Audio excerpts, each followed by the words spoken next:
Shalom, selamat pagi semua rekan-rekan sekerja Allah. Bertemu lagi dengan saya di dalam renungan kita pada pagi hari ini. Kita akan berdoa ya sebelum kita mulai renungan. Yuk, Bapa di surga, terima kasih Tuhan kalau Tuhan sudah memberi kami satu hari, kami masih kembali boleh menikmati dunia ini. Tuhan berada di sekeliling keluarga kami, di antara pekerjaan kami. Tuhan, kami ucap syukur Bapa. Kalau sebentar kami akan memulai hari kami dengan mendengar sedikit renungan, biar Tuhan Engkau pakai Tuhan renungan ini untuk bisa menjadi berkat, menjadi sesuatu yang kami pegang Bapa di dalam keseharian kami Tuhan. Itu menjadi nilai-nilai yang baik Bapa yang bisa kami lakukan. Terima kasih Tuhan, haleluya Yesus, amin. Shalom, sekali lagi. Hari ini saya mau bawa renungan yang saya beri judul Kunci Ajaib. Nah, kunci ajaib. Nah, kunci ajaib apa tuh ya? Kalau biasa kan Doraemon pintu ajaib ya. Artinya pintu yang bisa kemana-mana. Nah, kalau ini kunci ajaib artinya kunci yang bisa buka semuanya, saudara. Jadi segala pintu bisa dibuka dengan kunci ini. Nah, maulah setiap orang punya kunci ajaib. Sama seperti saya juga kadang-kadang bilang, aduh andai aja benar-benar pintu ajaib itu ada ya. Kita bisa kemana-mana, nggak usah beli tiket, nggak usah pakai paspor, visa dan lain-lain, kita bisa kemana semau kita. Tapi kenyataannya tidak ada. Tapi kalau kunci ajaib ini ada saudara. Hanya saja kita kebanyakan nggak nyadarin ya. Kita kebanyakan nggak menyadari. Nah, apa itu kunci ajaib? Saudara, kunci ajaib ini adalah kunci yang bisa membuka setiap pintu di dalam kehidupan kita. Pintu-pintu yang baik ya. Nah, pintu-pintu apa aja yang biasa kita paling seneng ya? Pintu kebahagiaan, ya kan? Wah, pasti pada mau. Terus pintu sukses. Siapa yang nggak mau sukses ya? Setiap orang kayaknya kalau hidup itu mereka pingin bahagia dan sukses. Nggak ada orang yang bilang, oh saya suka hidup merana, saya suka hidup menderita gitu kan, miskin gitu. Nggak ada yang mau saudara. Semua pinginnya yang terbaik-terbaik. Hanya sayangnya semua orang boleh bermimpi seperti itu, boleh punya angan-angan seperti itu, boleh punya konsep maunya seperti itu. Tapi yang benar-benar berhasil hidup sukses dan bahagia itu cuma segelintir kecil sekali. Sangat kecil sekali, sangat sedikit sekali. Kenapa? Karena kebanyakan orang-orang itu cuma bermimpi, saudara. Mereka itu mimpi. Mimpi boleh nggak? Boleh lah ya. Saya pernah dengar satu istilah ya, kita tahu lah semua filsafat, ada satu yang bilang gini, bermimpilah setinggi mungkin, ya kan?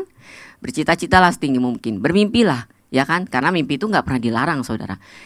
Tapi lain ceritanya untuk bermimpilah, lalu jadikan itu sebuah kenyataan. Itu lain tuh. Bermimpi boleh, sah-sah aja, dan semua orang punya mimpi. Tapi berapa banyak orang yang bisa membuat mimpi ini menjadi satu kenyataan yang besar, yang benar-benar terjadi. Nah, itu yang jadi masalah buat kita. Nah, kunci ajaib yang saya bawa ini adalah kunci yang bisa membuat mimpi kita menjadi kenyataan. Mau dong, ya nggak? Jadi dia bukan cuma buka pintu-pintu yang kasat mata, tapi ini membuka pintu-pintu yang tidak kasat mata, yaitu pintu mimpi kita, supaya mimpi kita bisa jadi kenyataan. Gimana caranya? Caranya adalah do it. Bukan duit ya, bukan duit, tapi do it. Melakukan. Saudara, mimpi itu adalah sebuah angan-angan yang tinggal di dalam pikiran dan hati kita. Kita bisa bermimpi. Kalau saudara pernah nonton film-film ya, kayak film apa itu namanya, yang robot kecil gitu kan, saya lupa nama judul filmnya apa, tapi dia robot kecil gitu, terus dia itu di dunia itu tuh semua sudah robot, saudara. Itu adalah mimpi orang-orang zaman sekarang yang merasa satu hari nanti AI itu bisa menguasai dunia ini. Itu mimpi, mereka aplikasikan dalam sebuah film. Dan itu tetap sebuah mimpi di dalam film itu. Tapi apakah itu bisa jadi kenyataan? Saya katakan bisa. Karena kalau saudara lihat sekarang AI itu udah di mana-mana. Artificial Intelligence artinya AI, dan Artificial Intelligence itu membuat robot di mana-mana. Nah, setelah itu terjadi, maka film ini bisa terjadi, ya. Jadi sesuatu mimpi itu bisa menjadi nyata.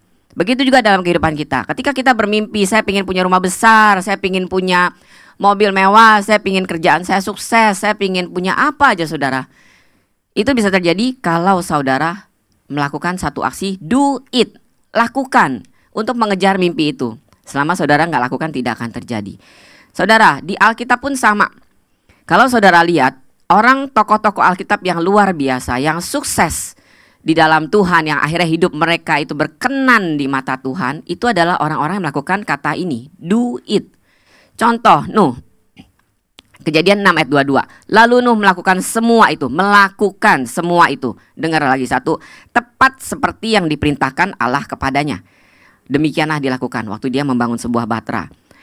Nah, kemudian Abraham, lalu pergilah Abram seperti yang diperintahkan Tuhan kepadanya. Lagi-lagi Abraham melakukan satu aksi, yaitu pergi seperti yang difirmankan Tuhan kepadanya. Dan Lot pun ikut bersama-sama dengan dia. Nah, saudara, kenapa Nuh sama Abraham bisa menjadi tokoh yang diceritakan di dalam Alkitab? Karena mereka melakukan apa yang Tuhan suruh tanpa mempertanyakan itu. Dan mereka melakukan aksi, melakukan. Dan saudara, kalau saudara lebih kaji lebih dalam, ternyata Tuhan itu pun sudah menjadi contoh buat kita. Ya, Tuhan menjadi contoh di dalam kehidupan kita lewat apa? Dikatakan di dalam Yohanes 14 ayat 14, jika kamu meminta sesuatu kepadaku dalam namaku, aku akan melakukannya. Nah, saudara, Tuhan tuh udah ngomong sama kita bahwa kalau kita minta sesuatu sama Tuhan, Tuhan akan melakukannya. Betul? Tuhan aja udah bilang dia akan melakukan. Jadi dia juga do some action, saudara. Itu sebabnya Tuhan menjadi teladan lebih dulu buat kita. Ya kan? Kemudian Abram, Nuh, mereka diperhitungkan imannya karena mereka juga melakukannya, do it. Begitu juga dengan kita.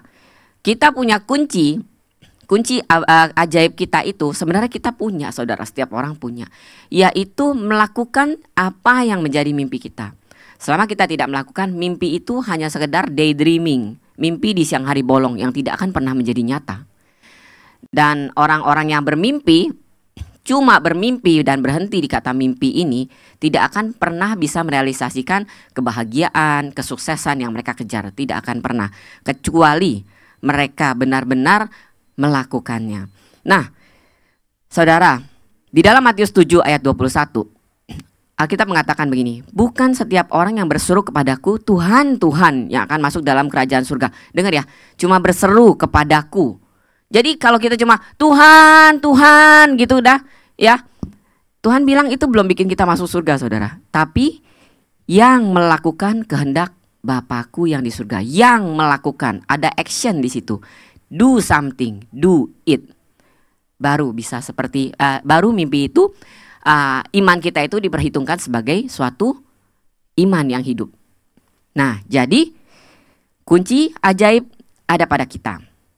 Tinggal saudara mau pakai atau saudara simpan di dalam laci dan saudara lupakan, maka mimpi itu akan menjadi mimpi. Tapi kalau saudara pakai kunci itu dengan melakukannya, mimpi itu akan menjadi nyata. Sampai di sini saja renungan saya hari ini. Mari kita berdoa. Bapa di surga, terima kasih Tuhan untuk semua berkat yang Kau berikan pada kami. Tuhan, kami mau menjadi orang-orang yang memegang kunci ajaib itu dan menggunakan kunci itu dengan baik, Bapa, sehingga hidup kami, Bapa, bisa mencapai kesuksesan demi kesuksesan, baik di dalam Engkau terutama Tuhan, maupun di dalam kehidupan kami sehari-hari, Tuhan. Ajar kami Tuhan untuk nggak malas, Tuhan, nggak